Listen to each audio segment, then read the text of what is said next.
16 октябрь жымға күн шығарылышыбызны отна информацион программасы білән башлап жибәрәбіз. Эфирда Соба телевидениесі.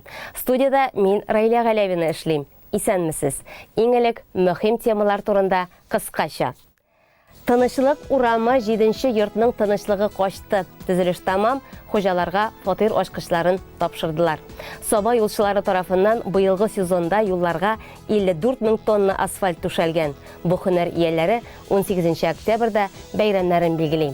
Милләтләр кроссы бетәдрәсә йөгереш акциясына 4500 райондашыбыз килеп кушылды.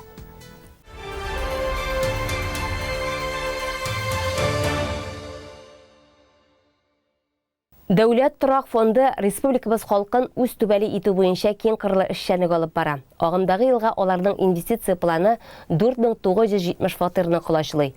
Бу үз чиратында 273 меңнән артык квадрат метр торак мәйданнары дигән сүз. Моның эченнән 64 фатир безнең Соба районына туры килә. Гомумән алганда 2005-2019 еллар аралыгында Дәүләт торак фонды программалары ярдәмендә җирлегебездә 165 мең квадрат метрдан артык торак мәйданнары тұрғызылған. Һәм 1909 райондашыбыз үй туйы үткәргән. Бу көннәрдә мондый бәхетлеләр сафы тагын 27-гә артты. Тынычлык урамы 7-нче йорт адресы белән сафка баскан күп фатирлы йортны хуҗаларына тапшырдылар. Тынычлык урамы 7-нче йортта шын мәгънәсендә тынычлык урнашты. Әмма бу бик азга. Бу тынлык төзелеш эшләренең тамамлануына белгерткән билге. Тиздән биредә фатир хуҗаларының күченү ыгы-зыгысы белән шау-шулы күңелле мәшәкатьле тормышы башланыр. Бүген бу хакта игълан итеп, ачкычлар тапшыру тантанасы булды. 27 фатирлы 3 катлы йорт 1000 квадрат метрны кулачлый. Ул Дәүләт торак фондының инвестицияләре хисабына төзелә. Эшне башыннан ахырына кадәр Акташ төзелеш компаниясе алып бара. Фатирлар 1, 2, 3 бүлмәле. Аларның һәр кайсы инде ияле. Һәм бу хакта рәсми игълан ителеп, бүген ачкычларын алырга килгәннәр. Фатир хуҗаларының шатлыкларын бүлешеп, иң элек сүзне район башлыгы Рәис Миннеханов алды. Ул һәр гаилә эшендә иң мөһиме баш очында түбәсе булу. Шушы нигезләрегездә бәхетле булып, матур итеп яшәгез диде. Һәм әлбәттә үй туйлары белән бергә бәби туйларының да яшаюын теләде. Биредә яшәүчеләргә олы үрнәк 9 балалы Сәгыйтовлар гаиләсе. Бүген аларга бу йорттан 2 фатир бирелде. Ачкычны аларга барысы бергә килгәннәр. Беренче булып та дулкынландыргыч хисләрне алар кичерделәр. Район башлыгы кулыннан ачкычларны Гөлнара ханым алды. Безнең бүгенге көндә 9 балабыз бар. Шуның 6-сы кичкенә яшьтәле. Без бу квартир безгә күп балалы булганлыктан эләкте бу фатирлар. Фатир алучылар сафын социаль ипотека, арендалы торак программасында катнашучылар тулыландыра. Алар арасында тренерлар, укытучылар бар. Соба үзәк шифаханәсенең 4 яңа белгеченә дә найм белән фатирлар бирелде. Мин врач-эндокринолог, Соба районының шифаханәсендә эшкә кайттым. Молодой специалист буларак безгә шушы найм буенча квартира бирәләр бүген алла бирсәм. Biz барлыгы 4 специалист, яшь специалистлар безнең һәрберебезгә дәгән берәр квартира бирделәр. Квартиралар бик зур, якты, җылы. Районыбызның җитәкчелегенә бик зур рәхмәтебезне белдерәбез безгә шундый уңайлыклар биргәннәр өчен. Яңа йортның бусагасын халкыбызда сакланып килүче матур ырым буенча песи атлап узса, ал тасмаларны кисү җаваплыгын нәни Сәгыйтовларга тапшырдылар. Менә шуннан соң һәр кайсы тизрәк үз фатирларына ашканды. Район башлыгы да алар белән бергә фатирларга узды. Безнең менә бүген матур тантана, без бүген менә йорт тапшырдык. 27 квартиралы йорт. Инде монда безнең социаль ипотека нигезендә бирелә торган йортлар һәм инде арендный жильялар. Арендный жильялар безнең яшь күбрәк специалистлар һәм инде бар мохтаҗ булган дөрестәндә. Бу программа нигезендә менә бу мәсьәләләр шешелеп барыла. Республика моның буенча бик күп үзелешен кертә. Һәм инде безнең бөтен предприятиеләр республиканың шул ГЖФ керем булган республиканың үзенең өстәмә табышын шунда кертеп, шушындый өйләр, йортлар төзергә мөмкинчелек бирелде. Һәм инде Біздің мына бұл йортта да бар ғайлелер өзінің социал ипотека негізінде алынған. Һәм инде арендный етіп, һәм инде қойшылары шул арендныйдан шул социаль ипотека күчеләр инде. Алмаз Маулин биредә үз фатирлы булу белән бергә өстәмә зур җаваплылык та алды. Аны җәмәгатьчелек шушы йортның җаваплысы итеп билгеләп куйды. Бергә килешеп, әйләнә-тирәдә иң үрнәк күршеләр булып яшәргә ышандырды ул үз чиратында. Аның фатиры 2 бүлмәле, 67 квадрат метр. Чиратта 1 ел тора. Сабада турайм инде, моңа чыдаган. Тенерен туралы инде. Шушы квартира төзелешен белгәч чиратка бастык. Шамсат меш сүзләре белән сөйләшеп итеп, шулай чиратка кирдем, чиратка электем. Именно бүген квартира булып дип әйтә алам инде, ачкычын алдым. Бик зур рәхмәт. Шулай ышанып тапшырган өчен. Алла бирсә, шулай исән-сау торабыз инде. Бергә матур гына. Моңа кадәр 2 басу Арташ авылында гомер иткән Мөхәррәмовлар да яңа фатирлы булдылар бүген. Гаилә башлыгы Әфган сугышы ветераны. Безгә бу инвалидлык буенча, Афганны буенча берилгән квартира инде без моны шактый озак көттек инде. Күп тырышадыга безгә шушы квартираны бирделәр инде. Нинди хисләр инде белән кашын киләсез күченеп? Узакламый шушы арада күченебез дип уйлыйбыз инде. Алла үсә безгә үзебез икебез дә инвалид булгач инде авыл дигәчтә авылда да тормышта бик җиңелдән түгел инде. Аңа күрә монда больница якын дип шушында күченергә дип уйлыйбыз инде. Авыл җирендә гомер иткән Сәрия апага шәһәрчә уңайлыклар ят әле. Краннан җылы су килү, стена печеннән генә ягып җылыту, балконга чыгып кирләр киптерү хыялым иде ди.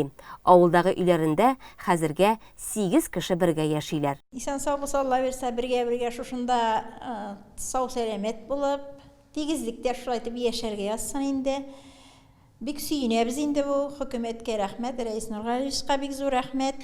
2 басу Арташта үзебезнең төзегән йортта яшәдек инде. Анда 2 малай, 2 килен, 2 оныгыбыз бар.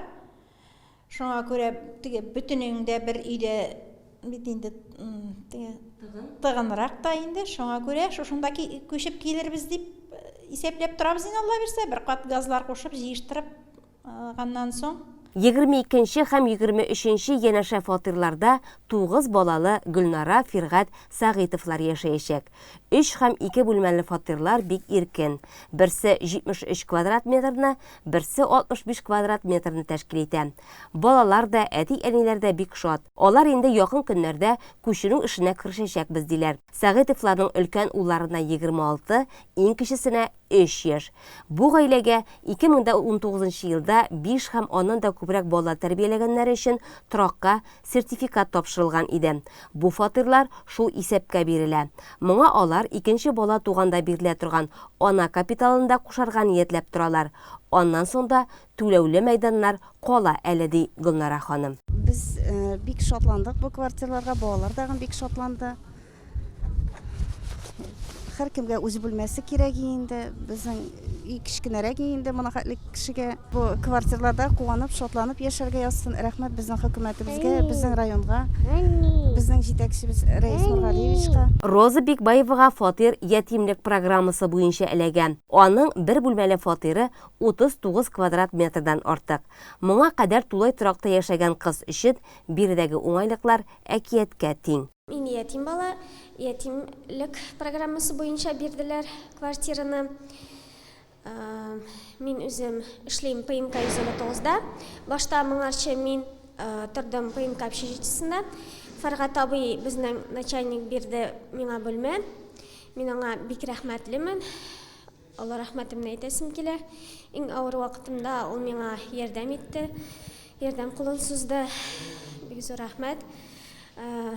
Рәхмәт бик зур опекадагыларга, алар да ярдәм кулын суздылар.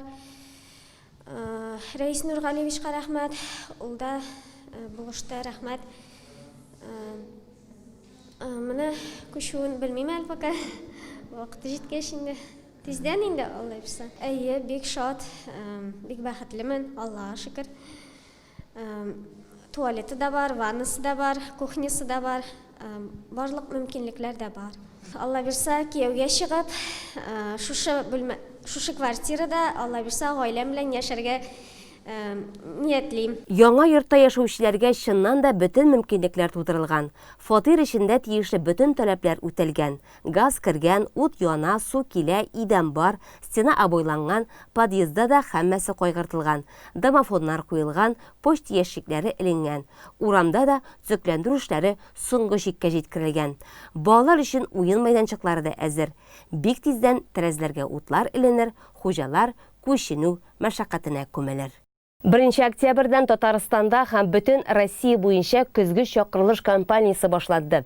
Россия Федерациясе президенты указы нигезендә агымдагы елның октябрь-декабрь аралыгында Россиядә хәрби хезмәткә кичектерү яки азат итү хокукы булмаган 1993-2002 елгы 128 мең кеше чакырыла. Татарстаннан армия сафларына 3 мең егет китәчәк. Саба һәм Теләче районнары буенча көзгө чакырылышта 35 егетне озатырга әзерләнәләр. Саба районында армиягә чакыру комиссиясе 14 октябрьдә эшләде. Армиягә чакыру алачак егетләр комиссия тарафыннан тикшерелде. Инде комиссия үтү сынауга тиң. Белгечләр алдында армия сафларына яраклылыгыңны яки аны кичектереп тору сәбәпләрен дәлилләп исбатларга кирәк. Әлбәттә, шушы комиссияда хәрби хезмәткә алынучының сәламәтлегенә бәйле нинди частьта хезмәт итәчәге дә билгеле була. Инде кичә район мәдәният йортында ел сайын оештырыла торган традицион егетләрне солдат хезмәтенә озату кичәсе үтте. Армиягә китәчәк егетләргә Саба муниципаль районы башлыгы урынбасары Расил Закирҗанов изге теләкләрен юллап, хәерле юллар теләде. Пандемия булу сәбәпле тантанага алда көтелгән берничә отправкада китәчәк егетләр чакырылган иде. Барлыгы 15 егет. Алар барысы да сәхнә түренә чакырылды. Безнең бүгенге секундән районнан biz планлаштырабыз көкү чакырышта 35 егетебезне амсатман узатырга. Белгәнегезчә безнең бар эш подшефный воинский часть, безнең Ешкарала һәм Мәскәү өлкәсе инде. Ешкараларга планлаштырабыз без 10 егеттән артык шул узату җибәргән инде. Бүтән частьларга без инде планлаштырабыз шул 20-25 егет узатырга инде. Бүгенге секундә Саба районнан 100-гә якын егетебез амсатларында хезмәт итә. Күбесе белән сөйләшеп торабыз. Әйтәләр шулташып торабыз инде.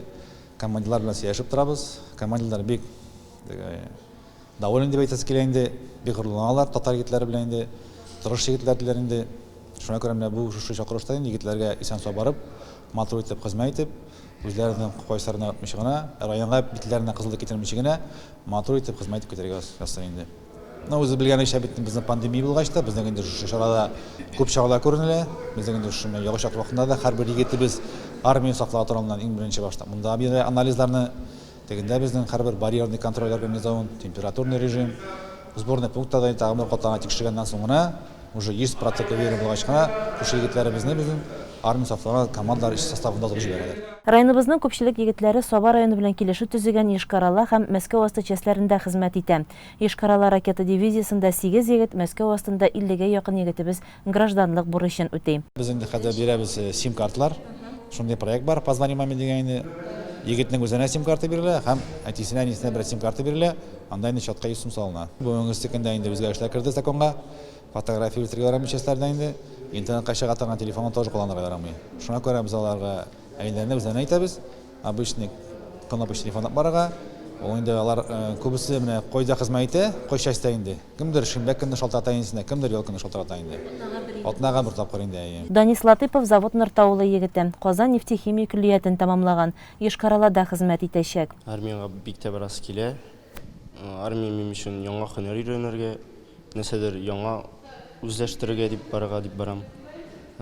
Ешкараларга барырга дип исәп, без 10нчы класста походка бардык. Анда палаткалар куярга өйрәндек. Караулда тордык. Шул инде мылтык җыярга өйрәндек. Әтием, әниемә сау сәламәтлек телим. Минем өчен кайгырмасыннар. Бер елдан Алла бирсә кайтып җитәм. Әйе, армиядә хезмәт итү вакыты 1 ел. Федераль бюджеттан егетләргә аена 2000 сум акча да бирелә. Ул аның баргач ачылачак банк картасына күчерелеп торачак. Ятимнәргә исә 1000 сум күләмендә өстәмә акча да каралган. Егетләрне армиягә озату тантанасында әти-әниләр дә катнашты. Йөрәк бәгырьләре белән 1 ел буена аерылып торасылары бар бит. Шуңа күрә бергә булган һәр минут кадерле. Байлар сабасында яшәүче Илсияр Насыйбуллинаның да улы армиягә китә. Ул барлык әти-әниләр исеменнән хәйр фатиха бирде. Делали, что сахнада, басып торган безнең улыбыз ясына. ана армия хезмәтенә озаттык, Аллага шөкер, районыбызның йөзенә кызыллык китермичә, безнең йөзгә кызыллык китермичә, исән сау белән кайтты. Менә бүген инде без инзир улыбызны армия хезмәтенә озатырга дип шушы кичәгә җыелдык. Егет кеше булгач инде без сине белән дә уйладык, армия хезмәтендә хезмәт итеп кайтырга тиеш. Илебезне сакларга тиеш, бурычын үтәргә тиеш. Шуңа күрә инзир улында инде безнең бер сүзсез мин әни армиягә барам диде. Кадерле улларыбыз, сезгә инде исәнлек, саулык, армия хезмәтен үзегезгә бирелгән бурычны үтәп, әти-әниләрегезгә үзләренә кызыллык китермичә, районыбызның йөзенә кызыллык китермичә, исән сау әйләнеп кайтырга язсын. Тиздән солдат шинели киячәк егетләр дә район җитәкчеләре, әти-әниләре, кунак буларак чакырылган ветераннар каршында изге бурычларын үтәп, туган җирләренә исән-сау кайтырга, йөзгә кызыллык китермичә хезмәт итәргә сүз бирделәр. Тантанадан соң чарада катнашучылар, тыл хезмәтчәннәре, билгесез солдат һәм Әфган җирләрендә башларын салган райондашларыбыз һәйкәлләренә чәчәкләр салдылар. Ә инде егетләрне хәрби хезмәткә беренче озату 19 октябрьгә билгеләнгән. Анда 6 егет китәчәк. Көзге чакырылыш кампаниясе 31 декабрьгә кадәр дәвам итә.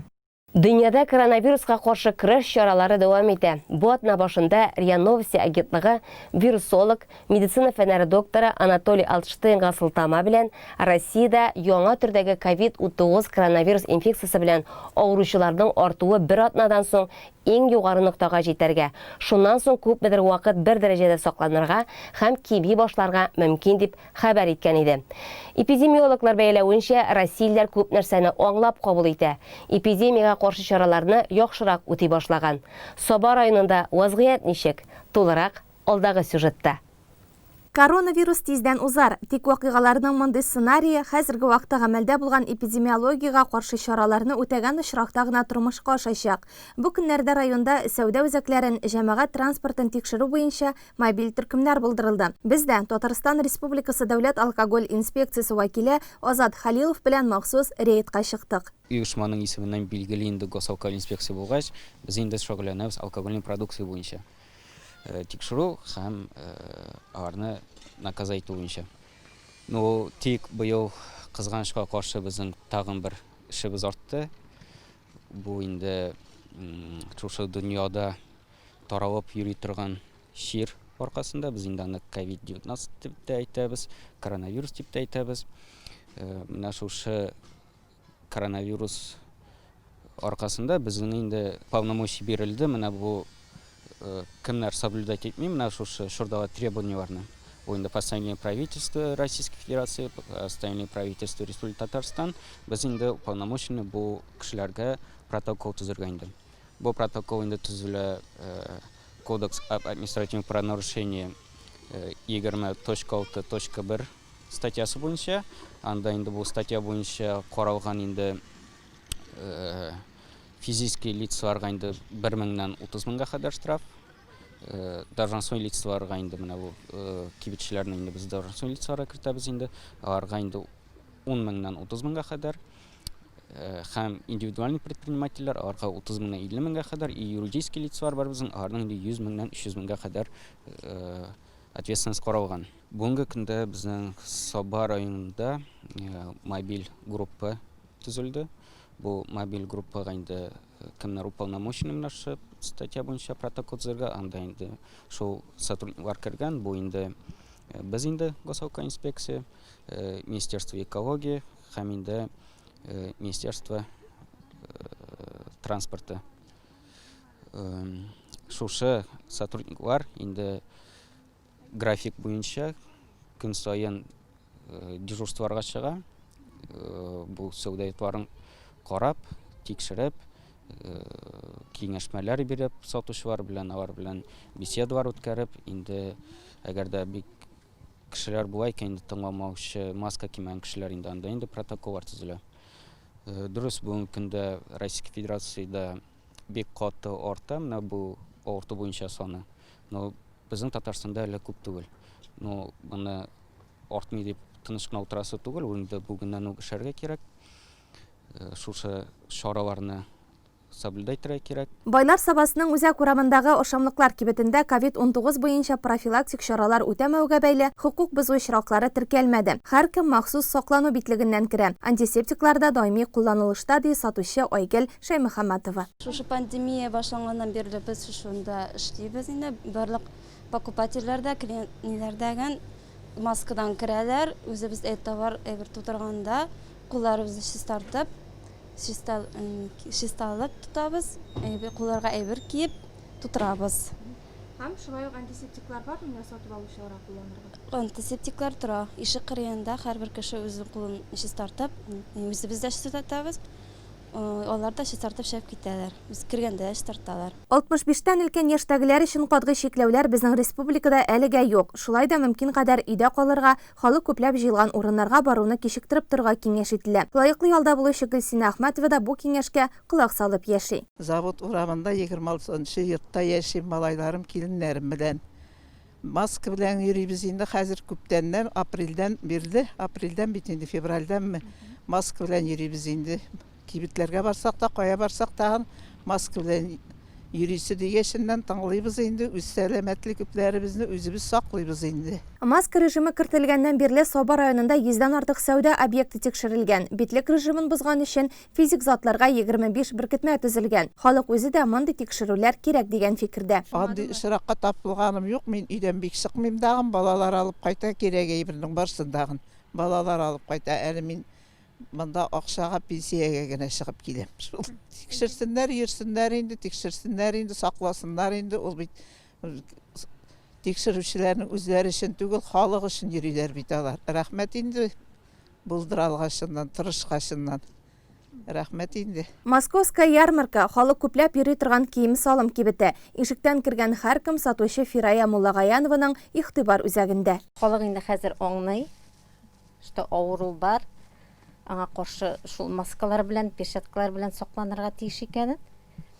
Хәзер инде маскаларсыз кергәннәре юк. Случайность булганда инде без предупреждение ясыйбыз, маска алып керә кушабыз. Менә яңа гына Роспотребнадзор вәкиле аңлатты, шулай бит нәрсәләр эшләргә кирәк димәк, әгәр дә каршы килә икән, аңлап калдыгызмы? Участковыйны чакыртырга инде. Видеога төшергә була, төшереп алырга. Җаваплылыкка тартырга була инде. Хәзер зарарлану чыганаклары барлыкка килүгә юл куймау бик мөһим. Ә моның өчен без үз коллективларыбызда, предприятиеләрдә, учреждениеләрдә, оешмаларда кабул ителгән барлык профилактика чараларын төгәл үтәргә тиеш. Татарстан буенча кулланучы хукукларын яклау һәм кеше иминлеге өлкәсендә күзәтчелек федераль хезмәт идарәсе җитәкчесе урынбасары Любовь Авдонина сүзләренчә, Татарстанда яңа коронавирус инфекциясе аркасында санитар чараларны көчәйтү планлаштырылмый, әмма ОРВИ һәм грипп аркасында локаль чикләүләр булырга мөмкин. Районыбызда 2019 елның мартыннан Саба бала һөнәр проекты эшләп килә. Анда бакча балалары һәм кече яшьтәге мәктәп укучылары төрле оешмаларга йөреп, һөнәрләр серенә төшенәләр. Бу проектның барышын Саба телевидениесе яктыртып килә. Яңа уку елыннан проект эшен дәвам итә. Тулырак Диләрә Җаббарова хәбәрендә. Кыңгырау балалар бакчасына йөрүчеләрне иң элек балалар иҗат үзәгендә каршы алып, аларга паспортлар тапшырылды. Аннары балаларны Саба үзәгендәге Акбарс банкта каршы алдылар. Монда алар өчен махсус бүлмә җиһазландырылган, махсус киемнәр әзерләнгән иде. Акбарс банкының Саба офисы управляющий Исхак Алиев без бу проектка ныклап әзерләндек ди. Районда Китспейс программасы оеша дигәннән соң, моңа Рәис Нургалиев Миннехановның карары чыккач инде, без моңа бик риза булып, үзебез сөенеп каршы алдык. Һәм менә шушы бүлмәне без балаларга дөресләп әзерләп куйдык. Менә хәзер безгә менә берничә балалар килде дөрестән дә. Без буларга инде безгә килгәч, аларны менә бу программа дип әйтим инде, алара киттемез генә. Бу программа мин уйлыйм инде балаларга үзләре акча эшләү юлын табарга Саба һөнәр программасы буенча бик зур алга китеш дип саныйм. Бу программа бик балаларга булышыр. Алар инде үз мустакил акча эшләргә өйрәнерләр дип уйлыйм. Менә безгә килгәч, без аларга бүген моннан 4 барыс биреп җибәрәбез. Алар моның белән дальше бүтән оешмаларга барып, бүтән участокларга барып, кайсы анда өйрәнгән өчен тапшырачаклар инде. Бик үзләрендә күп мисләр калачак. Яндары дальше программа буенча эш барачак инде. Кешеләргә файда китерә торган һәм үзең дә яратып башкара торган һөнәрне дөрес сайлар өчен кичкенәдән үк әзерләнә башларга кирәк. Районыбызда Соба бала һөнәр проекты нәкъ менә шуны күздә тотып тормышка ашырыла. Балалар бакчасына йөрүче һәм мәктәпләрдә белем алучы сабыйлар оешмаларга йөреп төрле һөнәр ияләре белән якыннанрак танышалар һәм булдыра алганча үзләре дә шул ук һөнәрләрне башкарып карыйлар. Балалар гигиена һәм эпидемиология үзәгендә санитария табибы һәм лаборант рольләрендә булдылар. Микроскоп аша төрле микробларны карадылар, аларны төсле карандашлар белән рәсемгә дә төшерделәр. Кулларны кайсы очракларда һәм дөрес итеп юуның мөһим булуы ассызыкланды. Малайлар һәм кызлар химик лабораторияда булып суның катылыгын тикшерделәр.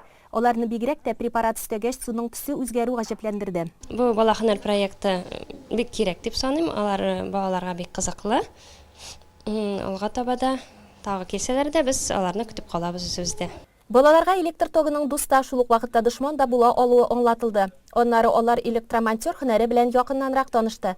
Хәтта махсус киемнәрне үзләре үк киеп карады. Максат балаларны безнең беренче электр энергиясы белән таныштырып китү.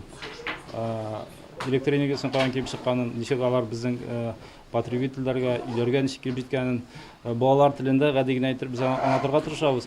Анары иң әһәмиятлесе бәйтәсе килә инде электр энергиясының хәтерлеге, аны дөрес кулланмаган чираклар нинди фаҗигаларга китереп чыгарырга мөмкин икән аңлатасы килә минем аларга. Алар ошап китсә, әзрәккә нигез салып куярга, энергетикага может кидерләр дигән перспектива белән инде менә. Проект бик әйтәсем килә инде, проект бик уйланып эшләнгән һәм балаларны бәләкәй вакыттан ук детсад танук дип балалар бакчасына алу инде уже алдагы профессияны сайларга нигез бирә торган проект түгел мин. Алдагы станция район үзәк хастаханәсе. Балалар бик кызыксыналар. Аларга бик ошый, бик довольны булып китәләр. Шул, киләчәктә может шул безнең һөнәрне сайларлар дип уйлыйбыз инде. Педагогика өлкәсендә 20 еллык тәҗрибәсе булган Гөлнур Хайретдинова бала һөнәр проекты тәрбияләнүчеләрнең кызыксынучанлыгын һәм төрле һөнәрләр турында күз аллауларын арттыра ди.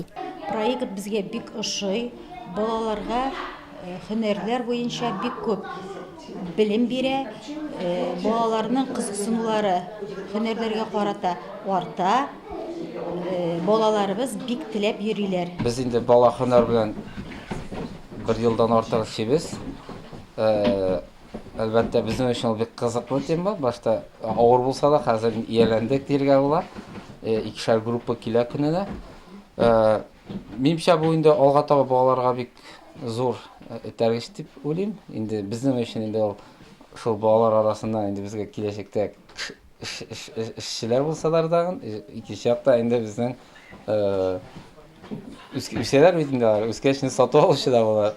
Бакчачылык үзәгендә балалар үсентеләрне үстерү, тәрбияләү, интернет аша сату белән таныштылар.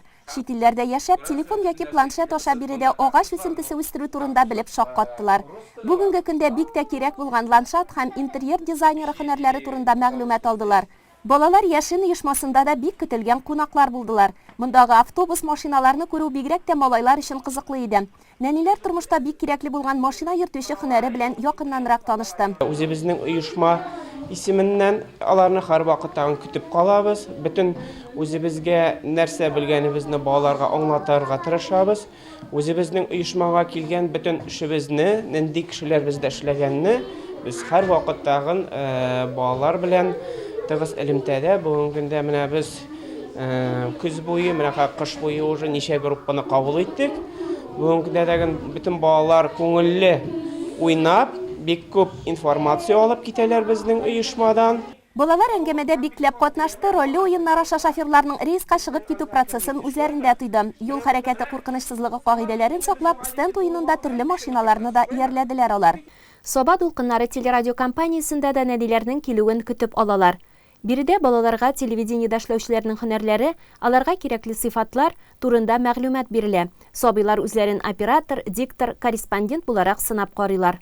Менә безнең бүген Собадыл Кынары телерадио компаниясына балалар килеп керүгә үк, аларның йөзләрендә нур уйный, күзләрендә шаткы уйный. Менә алар шушында эшләүче абый апаларын күреп, шушы һөнәргә мәхәббәтне менә бүгеннән ала башларга тиешләр дип уйлыйм мин үзем. Киләчәктә безнең Саба районында менә шушлай балаларны һөнәрле итәргә өйрәтү бу бик тә кирәкле гамәл, кирәкле эш дип саныйм. Бүген килгән балаларны күрәсезме, нинди зирәкләр алар. Кичкенә мәктәпкә дә кергән балаларга телевидение ни өчен кирәк ул дигән сорауны бирдек без аларга. Алар телевидениенең һава торышы карарга кирәк, кинолар карарга кирәк. Аннан соң безнең әбиләр анда фильмнар карыйлар дип шундый матур итеп елмаеп җаваплар бирәләр. Минем исем акылым китеп торды. Берәр абзац без аларга шигырь бирдек. Күрәсезме, алар ничек тиз аны отып алалар. Мондый мөмкинлек аларга тагын кайда тудырылган. Аннан соң менә безнең абый апаларын күрделәр, ничек итеп радиодан сөйләгәннәр, ничек итеп телевидение тапшулар эшләгәннәрен карадылар. Һәм аларга киткән вакытта мин сорау бирәм, бездә сезгә кызык булдымы, күңелле булдымы? Без тагын килсәк ярыймы диләр. Ис китмәле балалар. Әлбәттә, район буйлап оешма учреждение, предприятиеләрдә эшләүче абый апаларының эшләрен карап, биредәге эшләрнең һәрберсе белән кызыксыналар икән. Балалар инде киләчәктә нинди һөнәр сайлыйбыз дип йөрмәсләр мөгаен. Алар инде менә мәктәпкә кергәндә һәм шулай ук мәктәптә укыганда да нинди дә булса һөнәр буенча үзләренә бер юл алырлар дип өметләнәм мин. Һәм менә башлап йөрүче балалар иҗат үзәгендә эшләүчеләргә зур рәхмәт. Алар тырышалар, йөриләр. Һәрберсе менә кичкенә генә әйбергә дә алар зур игътибарлылык күрсәтәләр. Мин инде аларга эшләрендә зур уңышлар телим. Саба бала һөнәрләр шәһәрчеге муниципаль программасы 2019 елның 27 мартыннан тормышка ашырыла башлады. Әлеге программа, әлеге шәһәрчек, әлбәттә инде безнең Саба муниципаль районы башлыгы Миннеханов Рәис Нургали улы тәкъдиме белән ясалды. Һәм шушы программада иң беренче инде шушы программаны үзләштерүчеләр булып, безнең Бәләкәш һәм Кыңгырау балалар бакчасыннан йөрүчеләр җәлеп ителде. Әлбәттә инде аннары Сабадагы башка балалар бакчаларыннан һәм инде Саба гимназиясе белән Сәләтле балалар мәктәбеннән шулай укучылар да әлеге программага тартылдылар. Сабадагы 6 балалар бакчасыннан, димәк, 182 бала һәм инде Сәләтле балалар мәктәбе белән гимназиядан монда 63 бала тартылды. Шушы 24 оешмада 26 станция эшләп килә. Шушы станцияларда, димәк, алар инде шундый төрледән-төрле һөнәр үзләштерә алдылар һәм инде уңышлы гына эшләп киләләр. Бүгенге көндә исә Әллүки балалар бакчасыннан 52 бала, Саба Дулкыннары телерадио компаниясе, Акбарс банк, Саба таңнары, ЖКХ, аннан соң ПМК, балалар иҗат үзәге, бассейн, культура йорты, урман хуҗалыгы кебек оешмаларда йөриячәк. Алар инде әлеге маршрутны башлап җибәрделәр менә каникуллардан соң. Һәм шулай ук инде менә әлеге программага яңадан безнең Әкият Шәмәрдән балалар бакчасы һәм Тимершык балалар бакчасыннан балалар тартылды. Алар инде барлыгы 45 бала.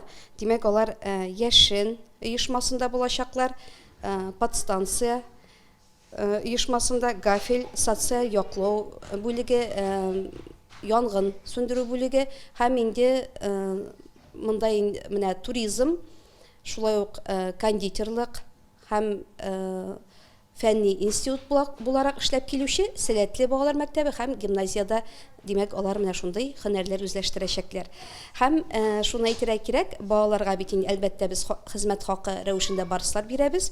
Барлыгы әлеге балаларга 2384 барс таратылды һәм алар инде шушы барсларның хезмәт хакларын алып, аларга инде премия рәвешендә дә бирелә.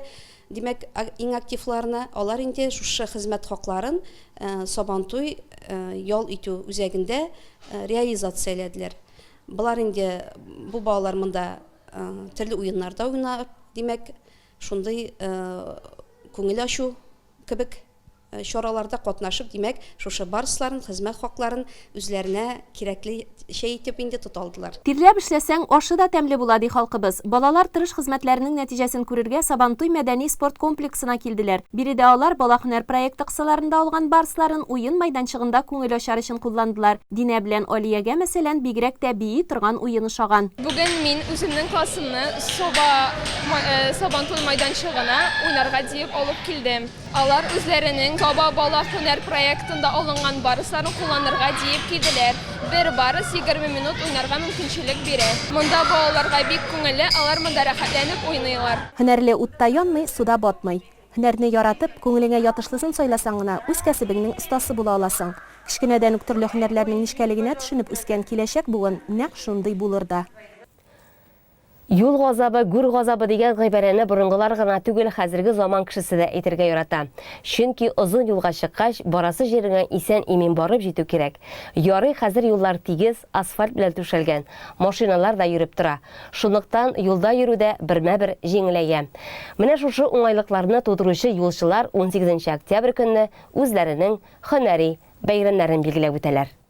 Татавтодор акционерлык җәмгыятенең Соба филиалы районыбыз тормышында иң зур җитештерү тармакларының берсе булып тора. Филиал үзенә Күкмара участогында берләштерә. Барлыгы филиалда бүгенге көндә 200-гә якын кеше хезмәт куя. Нәкъ менә алар көче белән Соба һәм Күкмара районнарында, авылларда сыйфатлы юллар салына, асфальт белән түшәлә. 2 районга 700 чакрым юл алар карамагында. Бүгенге көндә төп объектларның берсен бу сезонда Соба сатыш юлы. Биредә зур реконструкция эшләре бара. Сатыш Соба юлы булып йөри. 2 километр жер. Шуны 2 километр основаниесында 2 километр жер башладык. Бер август башында төгәүләүгә таба бара. Бу безнең переходящий объект булып бара инде. Шуңа 2нче елга гына эшләр бетәчәк. Быел бер кат асфальт җәелеп калачак. Таулы урыннар күп инде, бик күп. Шуларны тигезләдек. Турбалар салдык. Тирән урыннар күбие күренеп тора монда. Шундый хайран объемнар эшләнелде. 30 меңгә якын күп җир эшләнде.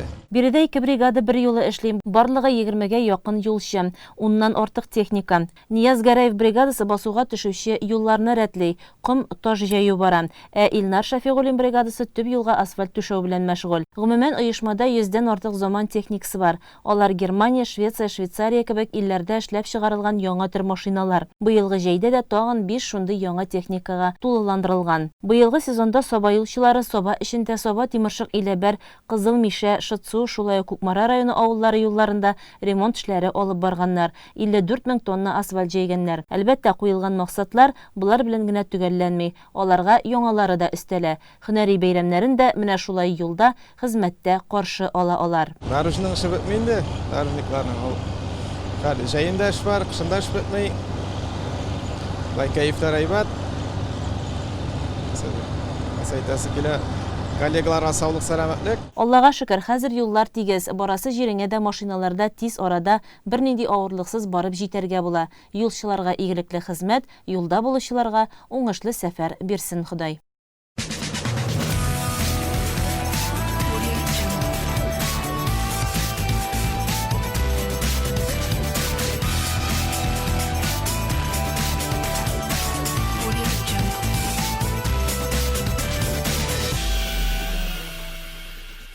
Сәламәт тормыш алып бару девизын алга куеп яшәүчеләр узган атнада бердәм булып йөгерү ярышында катнашты.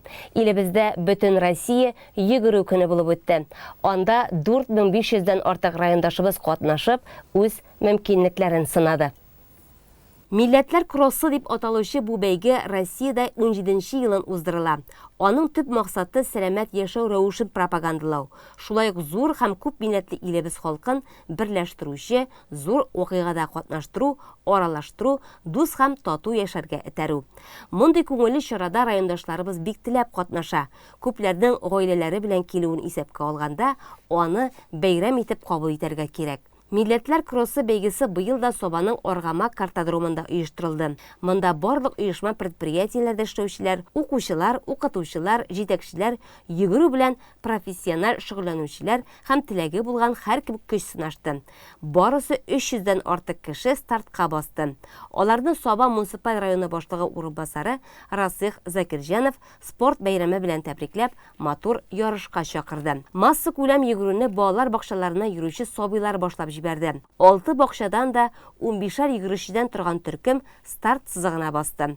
Алар 200 метр дистанцияга чапты. Кичкенәләрне дә йөгерүдә катнаштыруның төп асылы балаларны кече яшьтән үк сәламәт итеп үстерү. Аларда спортка мәхәббәт уяту. Җиңәм дип чын күңелдән катнашучылар да нәкъ менә алар. Малайлар кызларның һәркайсына хакимият бүләкле пакетлар әзерләгән иде.